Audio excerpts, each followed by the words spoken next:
The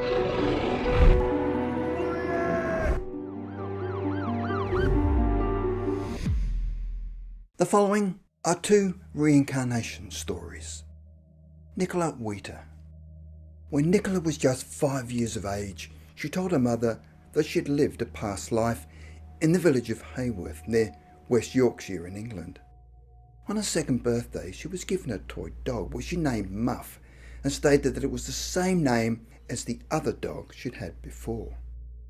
Over time, she would talk to her toy dog and discuss incidents and experiences that they'd shared in the past. One day, Nicola asked the mother Kathleen, "Why am I a girl this time? Because last time I was a boy." Her mother then asked Nicola what she meant by this time, and Nicola replied that when Mrs. Benson was her mother, she was a little boy and played with Muff. Kathleen Wheatley, her mother, had never heard of the surname Benson mentioned in her family and wondered where she'd got the name from. Nicola then described in detail how her previous mother, Mrs. Benson, would tie her hair up funny, and she wore a long skirt with an apron like the one her doll wore. However, she said that she did not like her father because his face was always dirty and he wore large heavy boots. She said that he worked on the railroads and they lived in a small house close to the tracks. Unfortunately, Nicola could not remember the name she had when she was a boy, but remembered having two younger sisters. She then described the house they lived in, which was greystone, in between 4 houses that were all joined together in a row. Nicola said that at the back of the house were fields, where she would play with Muff and another young friend, and they sometimes played near the railway tracks, which his mother did not like him doing. One day when they were playing on the tracks, she had memories of seeing a man walking along the track swinging a lamp, then saying that a fast train suddenly came from behind and knocked him over, and he was taken to a hospital. In hospital, he kept being asked if he was all right, but he couldn't answer them, and unfortunately went to sleep and died. She said he went to heaven and met other people before being born again, but added that, "I didn't really die because I came to you, and now you are my other mummy." Kathleen decided to take Nicola through deserted country lanes and windy moorlands, heading towards the village of Hayworth. It was a place she'd never visited before, and after a while Kathleen became lost. Nicola then said that she knew the way to go, and proceeded to direct her mother down unmarked lanes, and they eventually arrived in the village of Hayworth. Nicola then directed her mother to the home she had lived in her previous life as a boy, and found her old address, which was 12 Chapel Lane, Oakworth, which was one of 4 greystone terrace houses. The house fitted exactly the description that Nicola had previously told her mother.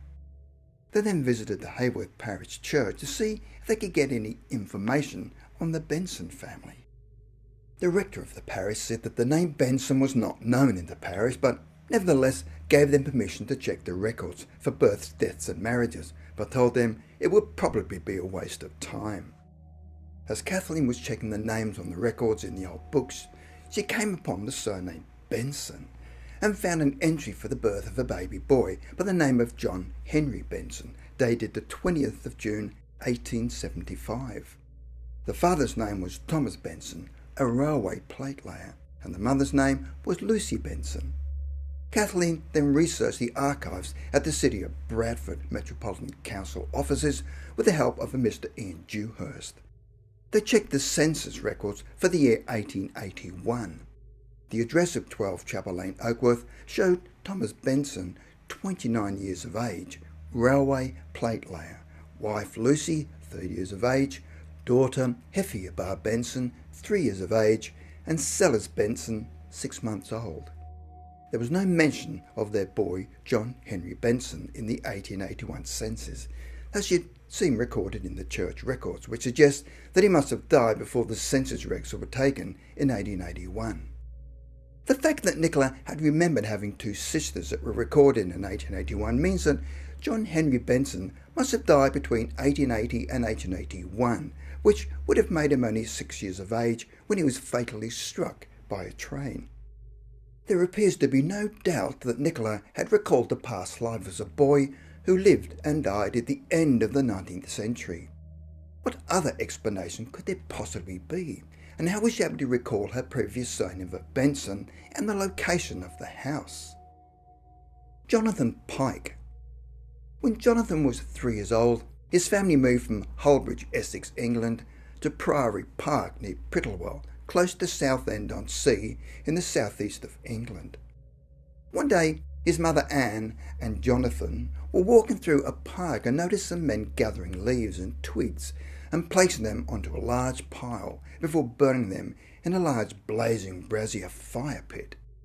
It was at this point that Jonathan casually told his mother that when he was 10 years old, he used to come to the park and set fire to the piles of leaves, where a policeman would then chase them away. His mother ignored his comments, believing they were just his childhood imagination. Late one evening, Jonathan was watching his mother ironing, and his father Tom told him it was time for bed. As they were walking upstairs to prepare for bed, Jonathan said to his father that when I was a little boy, my other mummy also ironed clothes. His father then said, "You mean you have watched mummy do the ironing?" But Jonathan replied, "No, not this mummy, but my other mummy." His father asked, "What other mummy?" And he replied, "The other mummy I had when I was here before." His father then asked, "What do you mean that you were here before?"